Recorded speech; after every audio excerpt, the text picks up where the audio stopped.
आज हम लूका 4 के समृद्ध अंश पर विचार करते हैं। यह अंश उपचार शक्ति, विनम्र सेवा, प्रार्थनापूर्ण एकांत और निष्ठावान मिशन से परिपूर्ण है। यह सुसमाचार यीशु की सेवकाई के मर्म को प्रकट करता है और हम सभी को विश्वास, प्रेम और साहस के साथ उनके उदाहरण का अनुसरण करने का आह्वान करता है।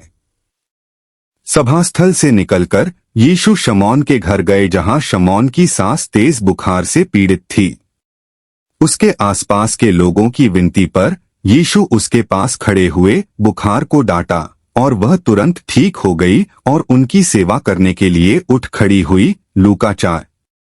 यह कितना शक्तिशाली अनुस्मारक है कि परमेश्वर की चिकित्सा केवल सांत्वना के लिए ही नहीं बल्कि मिशन के लिए भी है। जब परमेश्वर हमें मजबूत करते हैं, चाहे उपचार, क्षमा या प्रोत्साहन के माध्यम से, तो वे हमें उठकर दूसरों की खुशी से सेवा करने के लिए आमंत्रित करते हैं। संत ग्रेगरी महान, जो रोम के पतन के बाद के अंधकारमय काल में रहे, ने इस सत्य को साकार किया। ईश्वर के सेवकों के सेवक के रूप में विख्यात ग्रेगरी ने सत्ता या प्रतिष्ठा का मोह नहीं किया, बल्कि विनम्रतापूर्वक गरीबों और पीड़ितों की सेवा की। भूखों को भोजन कराने के लिए चर्च के भंडार खोले और हाशिए पर पड़े लोगों को अपनी देखभाल में स्वीकार किया। ग्रेगरी का जीवन हमें दिखाता है कि सच्चा ईसाई नेतृत्व विनम्र उपस्थिति और निस्वार्थ सेवा में निहित है। पोप फ्रांसिस हमें भेड़ों की गंध वाले चरवाहे बनने की शिक्षा देते हैं। यह जीवंत छवि हमें उन लोगों के बीच घनिष्ठता से रहने की चुनौती देती है जिनकी हम सेवा करते हैं और सच्ची करुणा और विनम्रता के साथ उनके सुख दुख साझा करते हैं। भेड़ों की गंध का अर्थ है दूर से या आराम से नेतृत्व करना नहीं, बल्कि दूसरों के जीवन में खुद को डुबो देना, जैसा कि यीशु और संत ग्रेगरी ने किया था। इस प्रकार सुसमाचार हमारे समुदायों में जीवंत हो उठता है।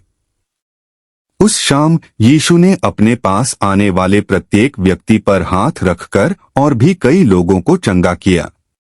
उनके हाथों ने हर बीमार व्यक्ति को छुआ, यह दर्शाते हुए कि कोई भी बीमारी, कोई भी आध्यात्मिक बंधन उनकी शक्ति से परे नहीं है। दुष्टात्माओं ने उन्हें परमेश्वर के पुत्र के रूप में पहचान लिया, लेकिन उन्होंने उन्हें चुप करा दिया, क्योंकि उनका मिशन परमेश्वर के राज्य का प्रचार करना था, न कि अंधकार की शक्तियों द्वारा घोषित किया जाना। फिर भी सारी सेवकाई के बाद यीशु अगली सुबह जल्दी ही प्रार्थना करने के लिए एकांत स्थान पर चले गए। लूका 4। हालांकि लोग उत्सुकता से उनकी तलाश कर रहे थे और उनसे रुकने की विनती कर रहे थे, उन्होंने कहा, मुझे अन्य नगरों में भी परमेश्वर के राज्य का सुसमाचार प्रचार करना है। लूका 4:43। यीशु हमारे लिए सेवा, प्रार्थनापूर्ण नवीनीकरण और परमेश्वर के व्यापक आह्वान के प्रति आज्ञाकारिता के आवश्यक संतुलन का आदर्श प्रस्तुत करते हैं। यहाँ तक कि उन्हें भी अपने मिशन के लिए दृढ़ होने के लिए एकांत की आवश्यकता थी। यह हमें उस गंभीर प्रलोभन की ओर ले जाता है जिसका सामना यीशु ने किया था। कफरनहूम में लोकप्रिय होने के बाद लोग चाहते थे कि वह वहीं रहें। यह आसान, आरामदायक और फलदायी था, लेकिन यीशु जानते थे कि उन्हें आगे बढ़ना होगा। हम कितनी बार वहां रहने के लिए प्रलोभित होते हैं जहां हमें स्वीकार किया जाता है, आराम मिलता है और पसंद किया जाता है। हम कितनी बार अज्ञात में नई चुनौतियों और नए अवसरों की ओर कदम बढ़ाने के लिए पवित्र आत्मा के उकसावे का विरोध करते हैं। विश्वास के लिए जरूरी है कि हम यीशु के मार्गदर्शन के लिए हाँ कहें, भले ही वह असुविधाजनक या अस्पष्ट हो। हम विश्वास करते हैं कि यीशु मार्गदर्शन करते हैं, अनुग्रह प्रदान करता है। संत ग्रेगोरी ने कलीसिया का नेतृत्व करने के लिए ईश्वर के आह्वान को स्वीकार किया, हालांकि वे एक शांत जीवन की कामना करते थे। उन्होंने रोम से परे मिशनरियों को भेजा, जिससे कलीसिया का विस्तार हुआ। उनका उदाहरण हमें याद दिलाता है कि कलीसिया स्थिर नहीं है, यह ईश्वर के मार्गदर्शन में गतिशील, विकसित और अनुकूलित होती है। अपनी सांस के उपचार के लिए साइमन की विनम्र प्रार्थना हमें प्रार्थना की शक्ति सिखाती है।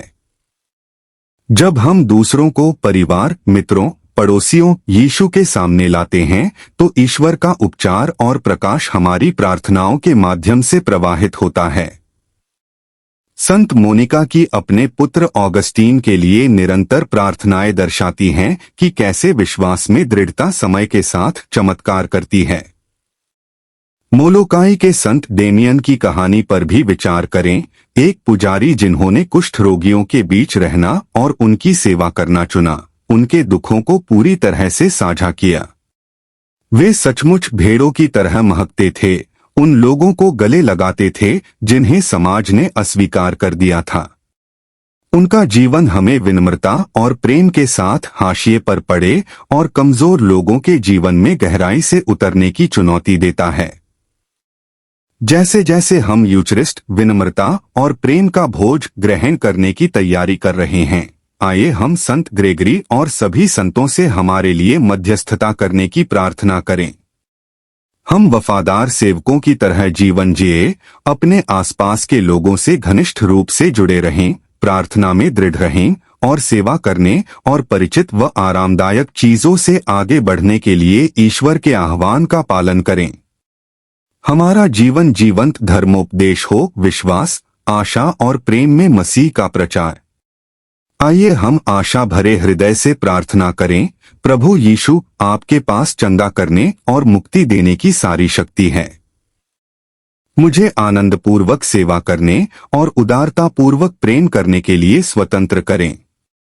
मुझे स्वयं को पूरी तरह से आपके और आपके मिशन के लिए समर्पित करने से कोई न रोके।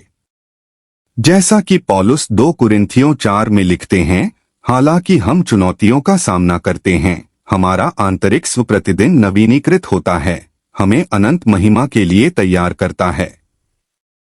यह आशा हमें सहारा देती है जब हम मसीह द्वारा हमें दिए गए आह्वान को पूरा करते हैं।